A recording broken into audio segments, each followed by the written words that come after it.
What ho, my darlings.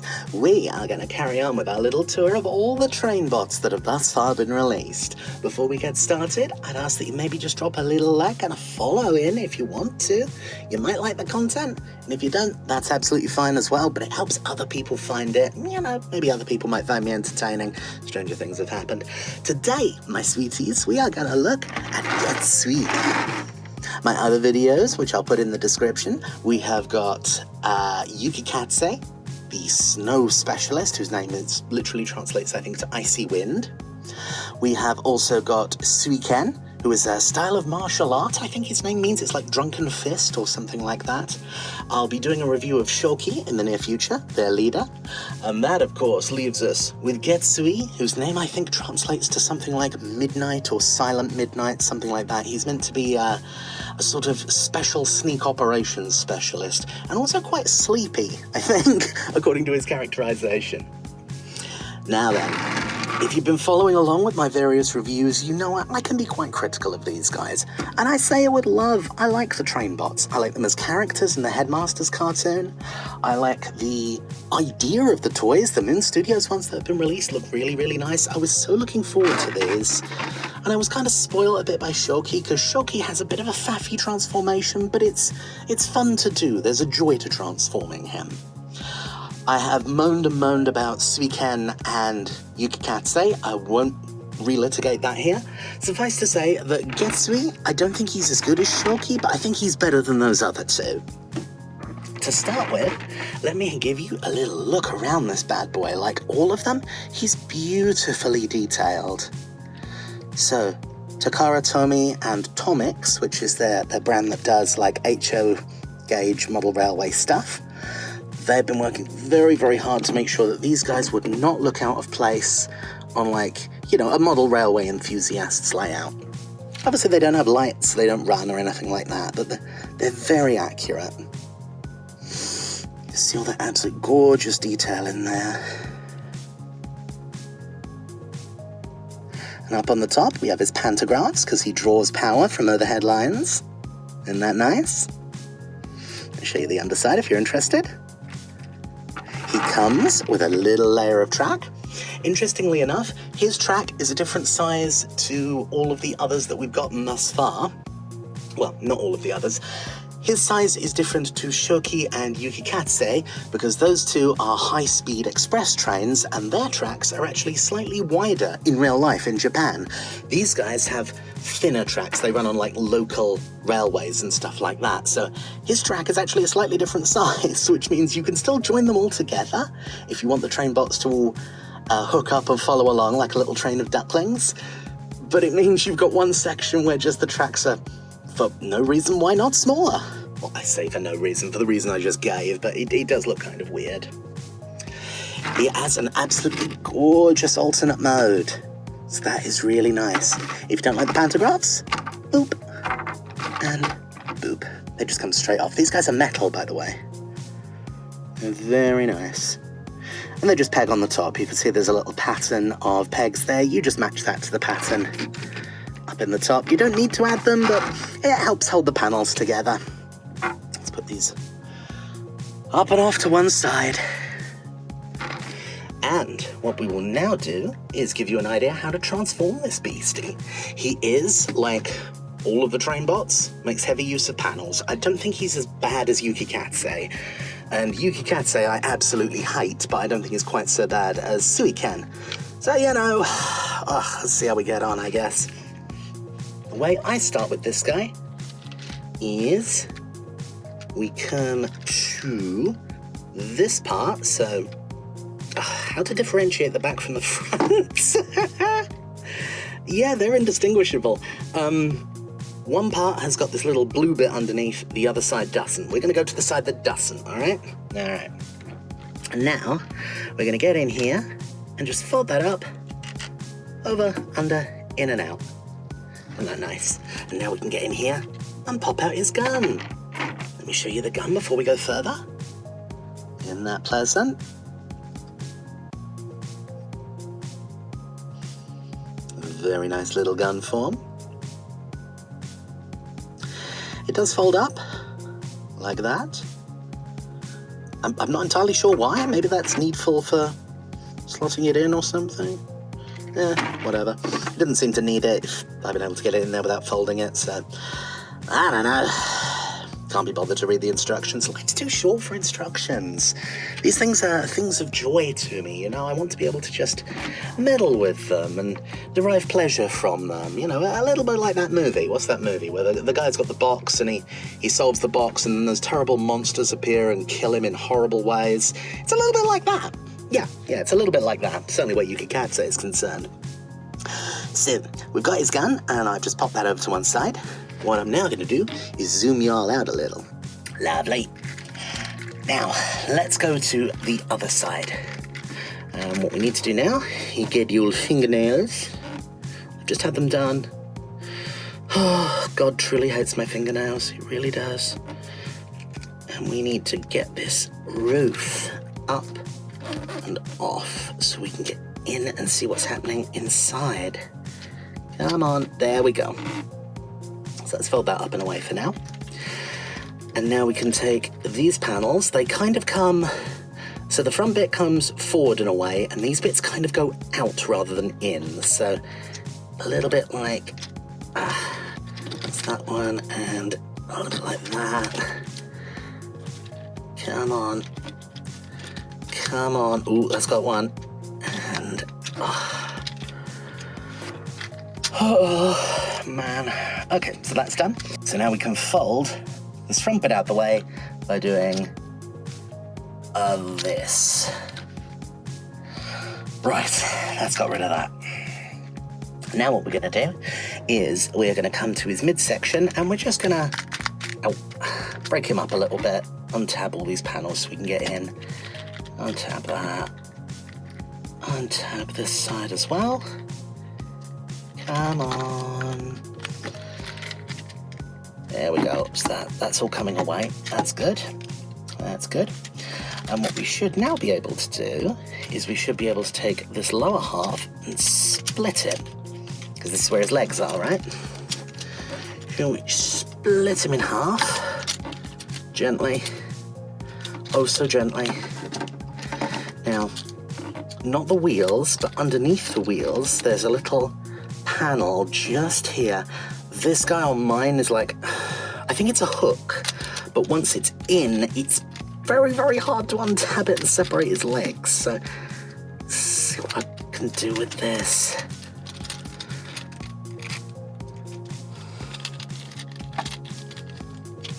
Oh, that's got it. That's got it. He's come apart. Good. So the legs are now separated. These bits can flop in the breeze, I guess. Useful or not. So, these guys are on a little hinge. You see there, there's a little double hinge, so we can bring that down and out the way, down and out the way to expose his calves. Let's move upwards, see what's going on with this chest area. So, we take this bit, we fold it up just a little bit, and we bring this top half down, and this kind of exhausty type bit is going to go into here. Boop. There we go, and that makes his chest. You can see where hence, let's get his skirt down and out the way. There we are. You can see his arms are right here. They are going to split out and away. A little bit of luck. There we go. Now, these guys are on, there's another little hinge in there. They need to kind of come around and in. So we're going to do this by unfolding his arm, twisting the forearm, so this area here now has space. And what we can now do is take this panel up and around like that to get it out the way. And then we can bring the shoulder out like that, and down and round comes his arm. Lovely. Already done this one, so I won't bother showing you that. Let's try and do something clever with his legs now. So, what we're going to do with his legs, I already said let's get that one out of the way. So they're on a double hinge. So we've already folded it down like that. We're going to flip out that bit and bring that around. And now what we're going to do is pop that out. That's on a little slidey bit. We're going to come to the back. There's actually a bunch of different ways that you can do these, and they all kind of work, so I don't know, whatever works out easiest for you. I fold the wheels like that, bring them together, bring them like that, lock them in, and then I just leave it like that. I'm not entirely sure if that's the proper way to do it. It's the way I do it, and it works out for me. So now we can bring that cab round, and pop it back in, and that has got a little tab slot right in there. A little tab majig. I bring the wheels back in like that. So this helps him balance a little bit. It gives him almost like a little set of heels. There's his foot. And the last thing we need to do is we need to take this bit out and out again. And then we are going to do, let's get that out of the way quickly. That's going to fold around, and this tabs in again. So this guy is going to tab into there, like that. That's quite secure. And then we'll just bring this bit down at the top. Lovely. Give it a little squeeze. And line all that up. And there you have him. That's one leg, ready to rock and roll. This side is exactly the same, so we'll go a little bit faster. Fold these two in together and bring them up. Bring that around like that. Up, in, done. Pop out the cab, bring the cab around, bring the cab in, pop the wheels in. Make sure, oh, this has come out of its little rocky area. Come on, back in you go. I'm going to bring his shin guard round. That's this bit here. Bring that around and get rid of it. Give it a little squeeze. And now we can once again take this front part, fold it around, pop it in. It's got a little tab it goes into. And then this bit comes up and out like that. And goes down and round like that, and then tucks into there. There's like a little slot connector thingy. There we go. Give him a good squeeze. And we'll just bring his skirts back down. There you have a pair of Getsui legs. Lovely jubbly. Let's finish up the top arf of his body. So, if you look at his back, right here, you can see his little head poking away in there. This guy, we are going to just open it up so we can get in and bring his head up and round. Come on, please don't take my nails with you. Come on, sweetie. He doesn't want to come out. He's quite happy where he is. Oh, that's got him. That's got him. We have movement. There we go. So his little head comes out.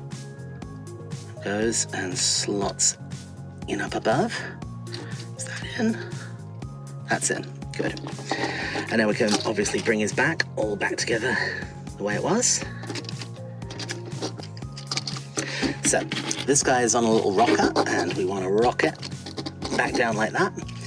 Now we can bring his backpack down, close all of this up, close that up, bring that down. I think the instructions might say you're meant to leave this pointed straight back or something. It looks stupid, so why would you do that? And there you have his top half. The only part left is the fun bit. We get to take out his little hands. Open, fold a leanie, close up the sleeve, bring it round, open out the fingers, open the sleeve, bring out the hand, spin it around, open up the fingers, close up the sleeve. Lovely. And there you have Getsui in all his wonderful glory. So, it's not the easiest transform in the world, but it's not terrible either. It's nowhere near as bad as Yuki Katsei trying to get all those goddamn panels into place. I have opinions on Yuki Katsei. He's not as bad as Suiken either, because his joints actually all work properly in a nice configuration that's relatively easy. So he's not so bad. I suppose it's rather more than transformation, just like he ends up with a lot of crap on his back, particularly on the back of his legs. I mean, look at that. That's a lot of just panels folded away and rubbish. I don't know if anyone's interested, but when it comes to storing the pantographs, there's a tiny little groove here in the plastic, and if you line it up properly, you can actually get those pegs on the pantographs into that groove, and they hold tolerably well. So like that, and then the same thing over here, like that. It's ridiculous because his legs are huge, but his legs are huge anyway, so what's another addition to it, for God's sake? His legs are already ridiculous. So yeah, it gets them backing out the way and we can all move on with life. So yes, this is Getsui in his robot mode. I quite like him. He's very close to his original toy robot mode. I quite like the chest, the way that looks and folds. It's just got a nice retro feel to it. I can't explain it any better than that. It tastes a funny old thing. Let's come in and show you his face sculpt. That's very nice. He can look up. He can't look down. No, that's just his normal head angle. You can obviously spin the head around as you choose. Oh, there goes one pantograph. These shoulders, you spin all the way around. Get a little twist-a-majig there at top of the elbow. Focus, damn you. His elbow is double jointed, so you can do that as well. You can be like, sure, yeah, yeah. That's how all of you Americans go, and you will never convince me otherwise. At the hip, at the waist, you don't get any sort of twisty, because this is all going to be part of Raiden's leg, and I don't know, I guess they could work out how to fit it all in. What are you going to do? Takara work in mysterious ways. Let's get his skirt out the way. There's the other pantograph. And so you can see we can now go up like that. You can do a Miss Piggy. Hiya! You get about 90 degrees there at the knee. When it comes to going backwards, much like Yuki Katsei, he just runs into his own hips. His leg doesn't go back any farther than that. And he can split out like that. So he can dance the Holly Golly. But of course I know what you're asking. Can he impersonate Vin Scully? Let's take a moment to talk about these fine armor hot dogs. Indeed he can. So, you know, he's there. He's the bot for all seasons. Can't lose. The toes have a little bit of wiggle to them, so you can go up, you can go down, a little bit of side to side. Stand him up. There he is. And obviously he's got his gun, which goes with the... I don't know if this is just me or my lack of fine motor skill or something. I have a really hard time getting these tab and palm things to ever work, so most of the time I just try and do it by friction. It's like, yeah, well, snozzle that in there, close the fingers, and that'll do. That'll do. I can live with that. I can live with that. Maybe bring it around a little bit. There we go. Perfecto. So yes, this is Masterpiece Getsui, the leg of Raiden. I quite like him. He's my second favorite after Shoki. He's a bit panelly, but I can live with it. It's still relatively fun to play with him and transform him. I don't need to get the instructions out to do every little thing with him. So yeah, that's that. What do you guys think? Are you happy with how the trainbots are turning out? Is there stuff that bothers you that maybe I've not covered? Either way, maybe drop the video a little like and a subscribe if you fancy. It really helps other people find it. If you didn't like the video, that's absolutely fine as well. Plenty more on YouTube for you. I'll leave it there. Bye-bye, my lovelies.